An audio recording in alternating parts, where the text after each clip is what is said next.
What's up, everyone? Welcome to another episode of Crossing the Finish Line. I'm your host, as always, Cody Kaler. We have a great episode lined up for you today. I've got a good friend of mine, Mr. Dustin Sanders. Dustin is the inbound produce manager for Associated Food Stores in Far West Utah. We'll be talking about the winter produce season, how's it shaped up so far, and what we can look forward to this spring.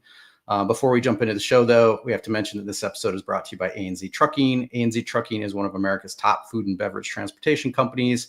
Go check us out at anztrucking.com or find us on LinkedIn and reach out with any of your transportation and or warehousing cross-docking needs. With that out of the way, let's go ahead and bring Dustin on. Dustin, Hello. What's up, buddy? Hey, buddy. Thanks for having me again. Yeah, I was going to say, you are my first repeat customer, so to say. It's good to see that your camera's working this time. We get to see that beautiful face. That's right. Yeah. How's it going up there, buddy? We have yet to really dive into our winter season, which has been good for the trucking side of things, because they're not getting held up anywhere yet. But yeah, I'm sure that's going to be changing here shortly. So. Yeah, and for everyone who's not familiar with Associated Food Stores, they are located up in Utah. They are a regional co-op. Well, you guys are pretty large. I think you're still regional, though, right? You're not nationwide. So regional co-op, they serve, 500, 600 different retailers? Yeah, in between, 5 to 6. Okay, awesome. And they're running, I think last time I talked to Justin, you're at like 1.2 or 1.3 million square feet in storage up there in your guys' warehouse? Correct. And with hopefully the board can kind of give us the green light to do a little add-on to our deli and frozen stores. So definitely need the extra space, which I guess is a good problem to have. But yeah, right. It's better to have more business than not enough, especially in this economy. Well, you guys have been around for 100 years at least, right? When did you guys start?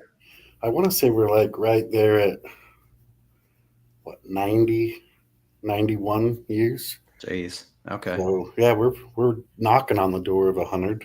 Yeah, that's crazy. That's they pretty much dominate all the Rocky Mountain region for you guys who aren't familiar with them. So, if you shop at any stores up there, a Macy's, a Harmon's, a Paul's, a Dan's, a Dick's, all those guys, that's Associated. Yeah. Yep, that's an Associated store. So, anyways, the cart in the A. Yeah, exactly. Right. I actually was trying when I was changing before this episode, and I was like, I got to see if I still got a shirt from Associated, but I unfortunately could not find one. So I tried though. I'll get one sent out to you. Yeah, I wanted to represent again, but it's been a while, so I'm sure that I'm not the same size I was 8 years ago when I worked there with you guys. So none of us are, bro. Anyway, so produce. I mean, produce is obviously one of my favorite topics, whether I want it to be or not, because it's mostly what we haul. You are one of the most educated people in this industry. I know you've probably forgotten more about produce than I'm ever going to learn in my lifetime, because you've been at this for 20 plus years. Yeah, I'm pushing on the 30 years. So you've seen everything when it comes to produce. Yeah, and I mean, it's just, it's crazy how you think that you kind of got a handle and kind of know what's going on, and then just chaos throws, different wrench at you. So the fires we're experiencing in California, which, thoughts on that go out to everybody dealing with that, but it has impacted the transportation side of things. So big time. And produce is one of those few commodities that is severely impacted by weather. A lot of people don't realize how, I'm down here in Phoenix, and our Yuma growing season's going right now. But we had a severe drought this summer. I've been down here for 8 years, and this is the second time that we actually got like the warning in the middle of the summer saying, hey, don't even dare to water your plants outside. We're in such a severe drought. You better be collecting your shower water, basically. So we kind of knew that Yuma was going to be a little tight. Water rates are always a major issue down here. But it's from the early reports that I've read, and I talked to my good friend Dean Croak over at DAT. I'm sure most of you guys know who he is. We were talking over some of the USDA numbers through December for Yuma, and lettuce was the one that stood out big time for us. It was down 70% year over year, and we're talking actual production. So leafy greens got hit hard. From my understanding, we had some early frost up there in the Pacific Northwest that kind of impacted the apple harvest through the summer and fall. And that actually caused us to see numbers down about 12% year over year for everybody who's, transporting out of the Pacific Northwest, even though it's a nightmare, in Q4, Q1. It's definitely not trended in the right direction, because the last few years, it's been like every year, it seems like we're seeing year over year numbers continuing to dip out of California, out of Arizona. The one bright spot, Texas. Texas seems to be growing a ton of crops. And then we've been seeing a lot of cross-border stuff. We've been seeing double-digit increases in cross-border produce coming. But, all in all, how's the winter produce season shaped up for you on the purchasing side? Have you seen some of that impact? Yeah, it's definitely affected, what you feel comfortable with putting on an ad. Mm-hmm. Just knowing that here's what your projected numbers are on a regular. And it seems like the demand just blows up when we don't have near the supply, right? So Always, right? So yeah, it's been a juggling act for sure to just kind of stay in business on some of those commodities coming out of there, trying to be ahead of it, which is tough because it's produce, so it isn't like you can just bring in an extra 3 trucks and sit on it and hope it sells, right? So number one shrinked commodity, right, in your warehouse, right, produce, right. And so hats off to the buying team for kind of staying awake 24/7, keeping an eye on our numbers and trying to balance the inventory. Causes a lot more pressure on getting the truck set up and or teams. If somebody says, hey, I can give you 15 pallets, well, okay, I'm going to send a truck in right now. So it creates a busy, chaotic period. I think we've kind of came through it on the okay side. Not too many allocations, not too many stores calling and yelling at us. So I think we've kind of skated by with as many challenges as there is out there. So hopefully when we do move and Salinas comes on. Yeah. We're hoping for a good Salinas season. We've had a couple challenging years there too, right? We had floods, and then we went from drought to flood. And last year, it seems like was at least from my opinion, the first semi-normal year, except for we still had cold to start off, right? Salinas is usually like cool, but they never really get, frost and stuff like that. But at the beginning of the season last year, we saw that. Yeah, it delayed the startup. Yep. And Yuma's like, no, we're done. Yep. And you can't be done. Salinas isn't ready yet. Right. So it's for anybody out there who doesn't know what we're talking about, Salinas versus Yuma. I know we covered this on the first episode, but that was I think that was like 5 months ago. Winter salad bowl of America is Yuma, Arizona. And that's just because based off of temperatures, right? You need a good 70 degrees, 80 degrees, somewhere around there to grow all of your leafy greens, your broccoli, your cauliflower, all that fun stuff. But then obviously we get way too warm down here starting in spring. You can't be growing lettuce in 120 degrees like we are during the summer. So that moves all up to the summer salad bowl, which is Salinas, California. And this transition happens twice a year from Salinas to Yuma, Yuma back to Salinas, every single year without fail. But both are very dependent on the weather, right? At least in my 8 years, I haven't had to deal with flooding down here, but Salinas obviously has to deal with flooding sometimes. But but cold can definitely impact it. To Dustin's point, what it does is it delays the harvest. And so the product's still there, the product's still on the ground, the product's still good, but you can't harvest it unless it's a certain temperature, or else it's going to go bad. That's and so if it's too warm, strawberries are the one that's always come to mind for me when you harvest strawberries when it's too warm, because they basically just melt like in the box while you're packing them. And then you try to put that on a truck and drive it for 14 hours, and all that's doing is asking for a claim, buddy. That's all it is. Full truck claim right there. But yeah, it's a crazy, we always refer to it as the death march. That's always been what everybody refers to it as. Everyone literally packs up all of their equipment from Salinas, goes down to Yuma, and then vice versa. It's really cool. Nobody who's actually seen it, there's a bunch of YouTube videos out there. I recommend you check it out. It's really, really cool. It is quite the show, for sure. Yeah. But so I wanted to touch on something here. So you used to buy produce in addition to what you're doing now, right? So produce is a completely different commodity than anything else. A lot of your deli, your center store stuff, that's all bought 6, 12, 18 months ahead of time, right? How are you guys buying produce though? How far out in advance are you guys getting commits in there and stuff? If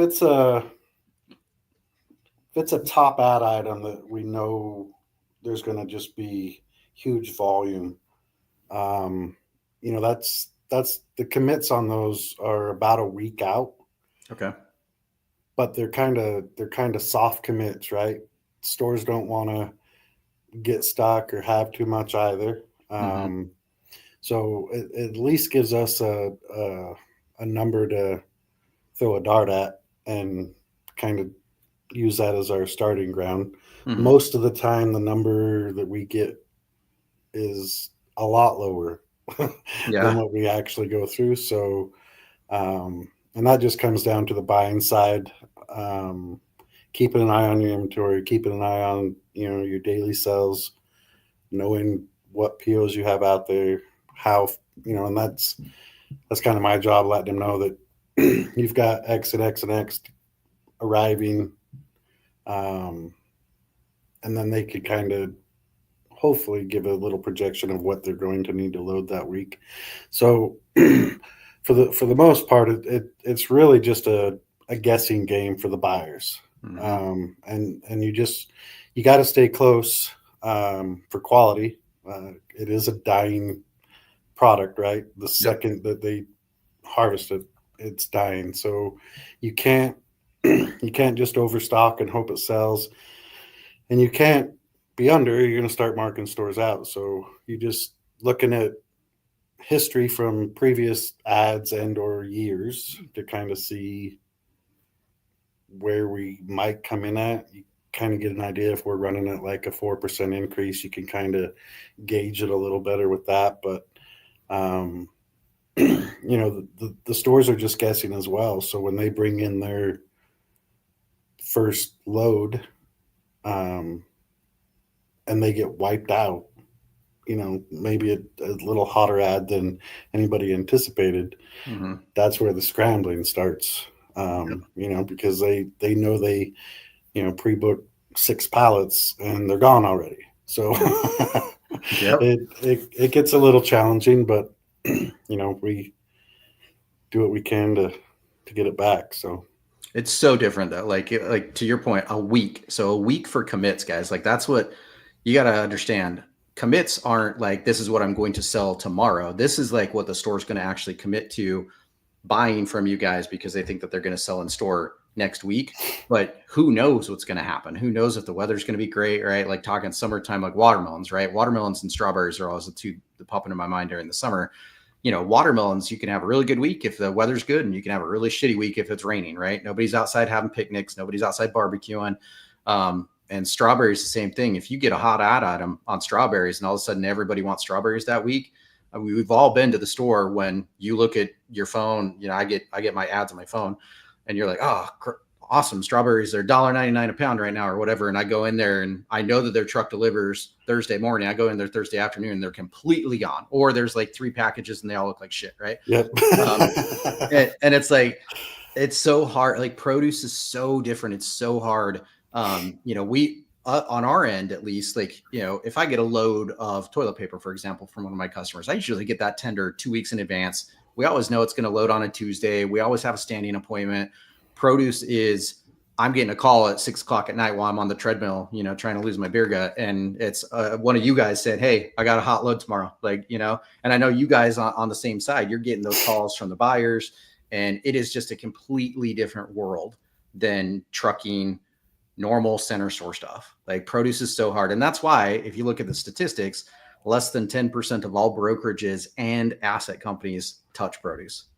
It's tough. And it's tough on the carrier side from the word go. I mean, take those strawberries, for instance.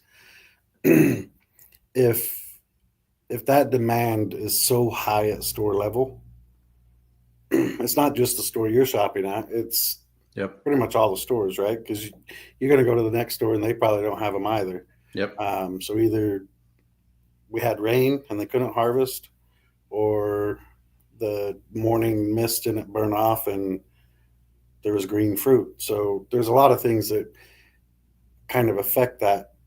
But if the product is excellent and you went too hot on your ad, it kind of throws it the other way. But then, when the buyer says, I need a fast truck in the morning to load, that driver shows up in the morning, he's not getting loaded. He'll get loaded 10 p.m. if he's lucky. if he gets loaded. Yeah. And that's just the way it is. So there's a lot behind the scenes that I don't think a lot of people really understand when they're going through the grocery store and shopping for their produce. Mm-hmm. It's just always there, right? Yep. Every time they go in for their head of lettuce or their green onions or apples or whatever, it's just always there. And then when it's not, it's the end of the world. It's the end of the world. And why the heck can't you have this? Well, there's a lot of cards that need to be played to make sure that it's there. So, and sometimes you have a perfect hand and you nail it. But most produce people, literally, guys, most produce is harvested the same day it's going to get on a truck. That's the crazy part, right? You don't send a truck in there and it's already pre-staged from the night before. Like, if you're picking up corn pops or a deli item or orange juice or something like that, that's already been pre-made, pre-staged. They're ready for your truck. They're going to get you loaded in an hour. This is someone like Dustin. His team is putting an order in with a grower, and that grower is literally processing that, saying, okay, field, I need the field to produce X amount of pounds of whatever today. You've got labor issues because what if you need 100,000 pounds produced and only half your staff shows up? You're not going to be able to produce that 100,000 pounds. So then all of a sudden allocations happen. Dustin ordered 28 pallets of berries and they call him and say, oh, we can only fill 12. Sorry. Yep. You're out of luck. And that, take even the bag lettuce, right? Mm-hmm. I mean, everybody kind of thinks that that's just there, but that is, our orders are for our Dole salads are put in the day before. Yep. Okay. Then the product is harvested, brought in, washed, chopped, washed again, then packaged filtered, and then packaged and boxed and palletized to make my standing 11 a.m. appointment. Yep. And most of that happens in under 12 hours. I worked for Taylor Farms for a year, right? And being in those plants, I was in their Gonzales plant, which is producing a lot of the chop kits and all that fun stuff. That is literally, like, to Dustin's point, they're putting in orders that morning. That stuff is coming in as raw materials that afternoon, and their night shift is chopping that, washing it, bagging it, boxing it. So that morning, that is actually on a truck going to whatever distribution center that it's going to go to. And then once it hits the DC, those orders are probably going out within 24 to 36 hours to retail, right?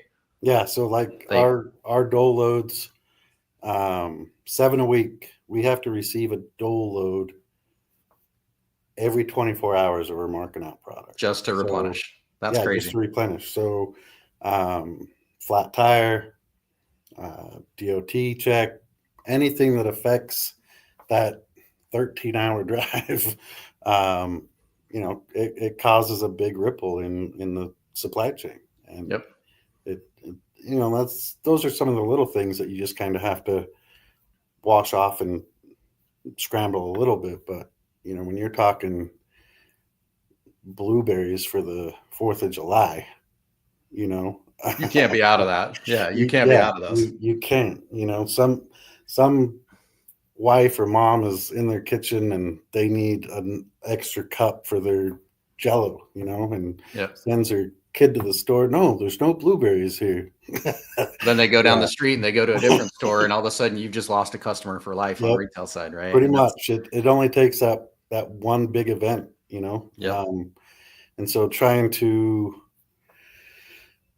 balance perfection for retail, it's tough. Yeah. Retail is cutthroat as hell, across the board. So there's so many of them. And I can drive literally 5 minutes from my house and there's like 3 or 4 different grocery stores, right? So, try and stay loyal to the ones that keep everything in stock. But listen to what Dustin's got to say. Next time somebody's out of your fresh produce items, guys, understand that there's a little bit of leeway there. So something somewhere. Yeah. Minus potatoes. If they ever, potatoes stay good forever. So like if they're out of potatoes, then that's just, something screwed up. But like if they're out of cherries and strawberries are always the ones that I always bring up because they're high dollar. They're super fickle.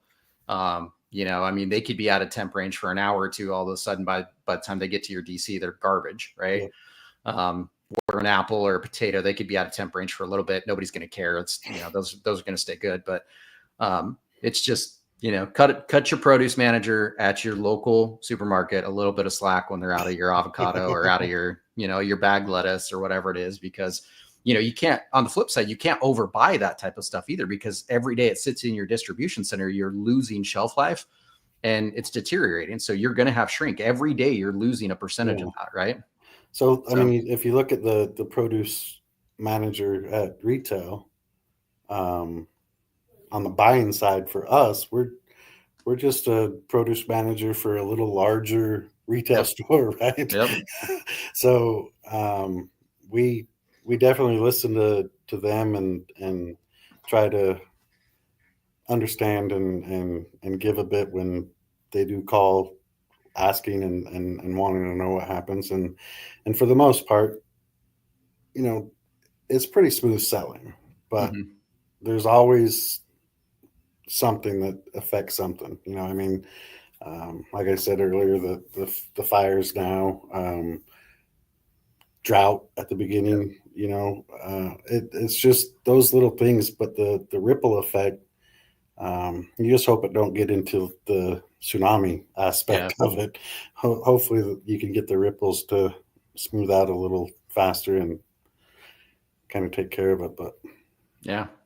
Well, what do you think in this spring? So a lot of people, for those guys who don't really follow produce, which unless you're in this industry, probably don't, because nobody really does, right? Produce. To Dustin's point, you kind of just go to the store and you figure it's there. You don't really think about how you get your salad to your plate. It's just always there. Right. But now we're into January. We've got the couple cold months still ahead of us. January, February, March. Typical Selena season starts right around the 1st to 2nd week of April. What kind of happens during this time frame? Like, what kind of produce are you looking at? Is it a lot of cross-border stuff? Apples are apples. That's kind of year-round. Potatoes are potatoes. But what's kind of seasonal the next couple months that you guys tend to get a run-up on? So citrus used to be one of those crossovers, right, where had to come across on the boat and you had to wait for all that.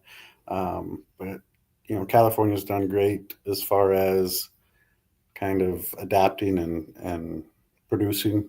Mm-hmm. So we don't have to deal with a whole lot of that. But you're looking at grapes, those are going to, be out of Mexico. You got all of your leafy that, down in the Yuma area. Apples, we don't really see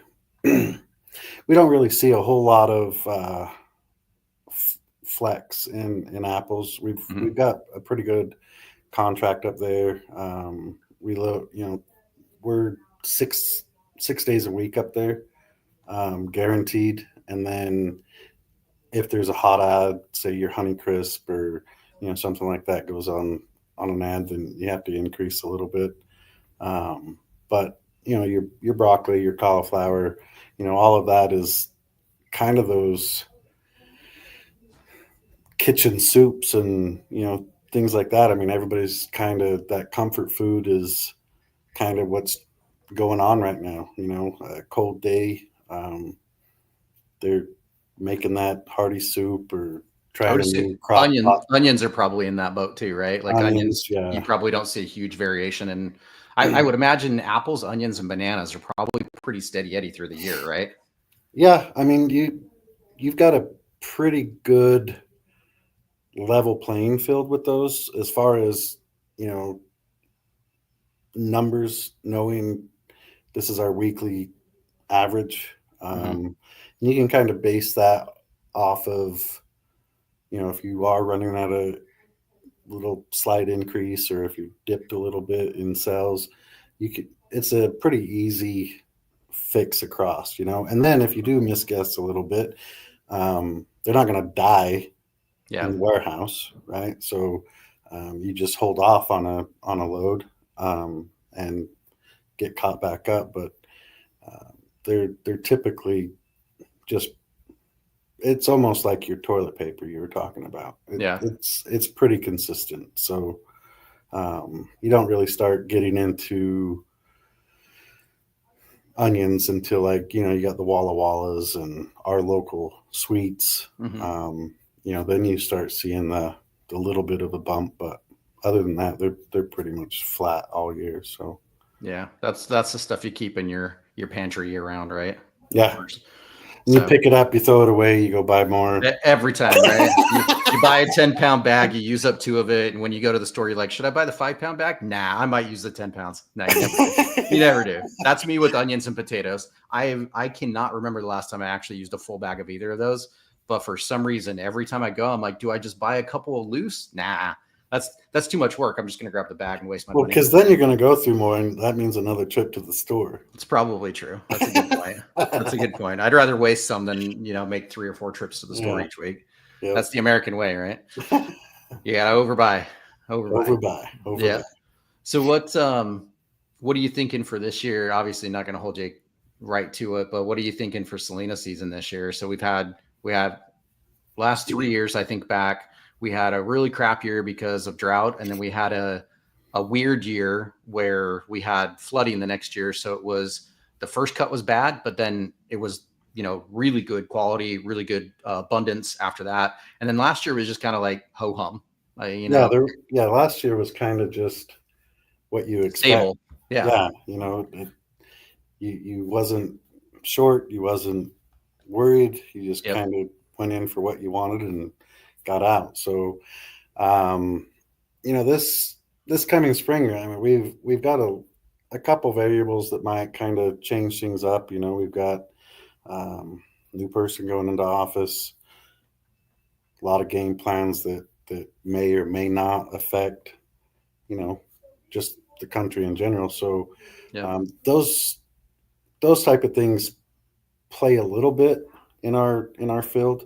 The number one thing would be, fuel cost. If fuel just kind of stays where it's at and everything just kind of goes through, we might just have a repeat of the ho-hum year. We don't get any projections from the growers or anything quite yet, but we do keep an eye on, weather and what they're projecting water and things like that are going to be. And right now, nobody's really yelling or screaming or worried. So my prediction is we should have a pretty smooth start, and then just kind of hope it either improves or maintains. So yeah. I think, and they start planting like the end of this month, right? Like they start planting the end of January. Yeah, and that's kind of why we kind of watch the weather and things like that, because if they do get hammered all of a sudden with rain, that delays their plant, right? They can't get out into a muddy field and get their seeds in. And if they don't get their seeds in, then we're going to have that, however long it takes them to get them in is that much of a delay once we move up from Yuma. So we typically start watching it about now and just kind of get those conversations rolling and kind of see. And there's no real squeaky wheels out there per se right now. Yeah. So, I mean, with all that said, right now, my guess is we should just have a really smooth transition. We're hoping so. We'll know within the next few weeks. Weather's going to be the biggest impact right now. If it gets too wet, too cold, too hot, I mean, all of those things are going to affect it. The only thing that's going to delay the planting is wetness. So as long as they can get out in the fields and get the seeds in the ground, good to go. Good. So, but we've seen Yuma where they projected that they were ready to go, and then we had that fluke hailstorm go through and destroyed all the cabbage, all the cauliflower, all the broccoli. You know, so I mean, we've kind of seen and dealt with it all. So to kind of project, if you will, what we anticipate, it's just a guessing game, a hoping game. It's the dartboard approach. That's right. That's right. So, I mean, with everything and the communications and stuff that we've had, and talking to the produce guys out there, and everybody's kind of optimistic and positive that we should see a nice smooth transition. So awesome. Well, I'm hoping it does. I hate those monkey wrenches that get thrown into everything. It screws up everything. So I'm really hoping that we have a great season. Yuma's been disappointing so far. I'm hoping that we can have a wetter summer next year so that we don't really have that same impact, because it is a ripple effect, like you mentioned earlier. So a bad Yuma season can deter people from having a good Salinas season just based off of projections. So it's all sorts of stuff. Yeah. So I mean, everybody starts looking at those numbers you were talking about, and do we hold off? Do we plant less? Do we, so there's everybody's watching everybody, and hopefully we get our dart a little closer to the bullseye. Yeah. Awesome. Well, we're coming up on time here, but got a couple important games this weekend. You being a diehard Packers fan over here, what do you? I am going to hold you accountable to this projection. Okay. How do you think this game's going to turn out? What do you think you guys are going to do? I think we beat the Eagles 27-23. 27-23. You guys heard it here. I love it. Jordan. I mean, don't go to your gambling sites and put that in. But hey, that's legal down here. I could just walk down the street and go to my bookie down here. But I mean, Jordan Love, he's turned out to be a really good quarterback. You guys had quietly a very good season, right? You guys didn't grab a lot of headlines, but you had a great record. You played really tough. The Eagles kind of sat everybody that last week, so we'll see how much that affects the game. I actually think that rust is a little bit more impactful than rest a lot of times. So Bella, who happens to be on our team, just said, "Go Pack, go." Yeah, and we travel well. We're not one of those teams that struggle to win on the road. Mm-hmm. It would be nice to bring them down to the frozen tundra, but it's cold in Philly though too, right? It's cold, but it's not. Yeah, it's not Lambeau cold. Yeah, that is true. So, but we travel well. Jordan, you talked about headlines. I think because we don't have Rodgers, those headlines went with him there. So, agreed. And now he doesn't have the best headlines, that's for sure.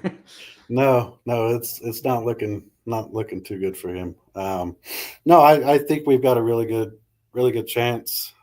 Still, young team, but they're all driven. They're all looking the right way I'm kind of stoked. I'm saying 27-23. All right, 27-23. We might be going. We'll probably be trailing going into the fourth quarter like normal. That's just what we do. Yeah. Hey, the final score is all that matters, though, right? That's right. That's right. Well, we got a couple big games on tonight and tomorrow. College football. We got Notre Dame and Penn State tonight. I don't know if you follow college football closely. Who do you got there?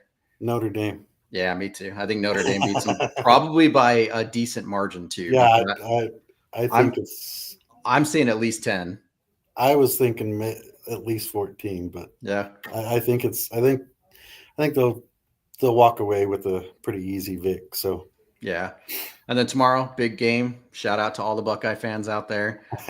We got and of course, I've got some very close friends and some customers that are huge Texas fans. I'm sorry for tomorrow, but I do think that we beat you guys probably by at least a touchdown. I think that the Buckeyes are playing on a level that nobody else can match right now. So if we keep that intensity, I'm going to say by 3. By 3, you think it'll be a close game? Yeah, I think it's going to be a really close game. Okay, I hope so. I love close games. I was not upset. As a fan, you only like close games when you have the lead most of the time. Yeah, it's only when we win that I like close games. But I was definitely very happy at the end of the first quarter against Oregon. I'm not going to lie. I mean, you knew the game was over by the end of the first quarter, but kind of like Packers against New Orleans. But exactly. Yep. Awesome. Well, Dustin, I really appreciate you coming back on, buddy. I'm sure that we'll have you back on for Salina season, talk more about that, kind of go into some details on what we're looking at there. You are our resident produce expert, so obviously we'll have you on here again. Really appreciate your time, buddy. If anybody needs to reach out to you or wants to reach out to you, how do they find you? You find me on LinkedIn, just under my name, Dustin Sanders. Cool. And you could look up Associated Foods. I'm sure I'm probably tagged in a few of those things. So thanks again for having me. Yeah. It's always a pleasure to kind of talk the biz that nobody wants to talk about. So right. It's boring to most people, but it's what we do. It's what we do, how we make a living, and we got to feed America, right? That's right. Feed America. Awesome, buddy. Well, I appreciate your time. My listeners out there, if you guys found anything great this episode, any value, please hit that like, share, subscribe to our channel. We're on every 2 weeks, and I look forward to talking to all of you again in the next couple weeks. So thanks for joining us, guys. Like and subscribe, man. Absolutely. Thanks, guys. Thanks, Cody. Yeah. See ya.